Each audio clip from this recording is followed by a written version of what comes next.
Calaroga Shark Media.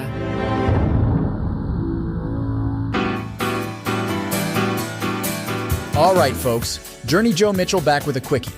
Today, we're shining a light on the latest entry in the ever-expanding Star Wars universe, The Acolyte on Disney+. Now, I know what you're thinking.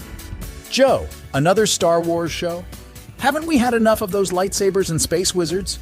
Well, buckle up, because The Acolyte is taking us to a whole new era in that galaxy far, far away. Minor spoilers ahead.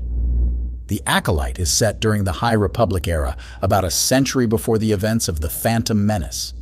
For those not deep in the Star Wars lore, this was a time of relative peace, when the Jedi were at the height of their power.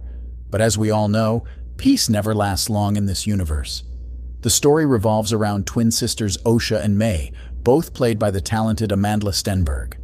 A tragedy in their past has left them with very different feelings about the Jedi. When a violent crime catches the attention of the Jedi Council, Master Sol, played by Squid Game star Lee Jung-jae, starts investigating and uncovers a web of mysteries tied to the sisters. Let's talk about the folks bringing this story to life.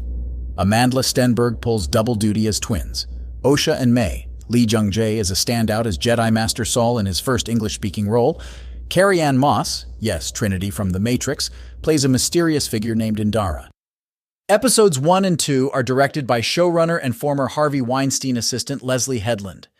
The two-part premiere does a solid job setting up the world and characters. I'll give everyone a chance to actually see the thing before diving in on specific episodes.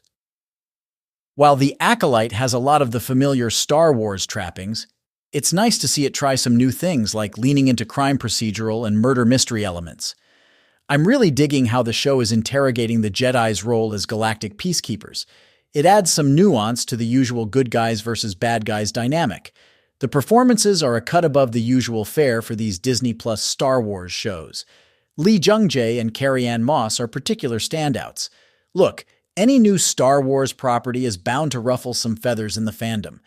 Some diehards might be miffed that the show is playing fast and loose with established lore, and the pacing might feel a bit slow for those used to the non-stop action of The Mandalorian.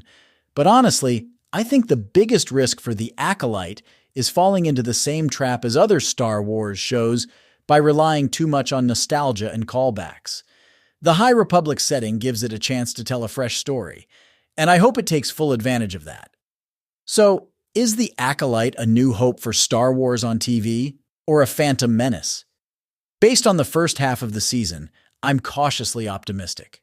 The performances are strong, the mystery is intriguing, and the world building feels fresh while still capturing that Star Wars magic.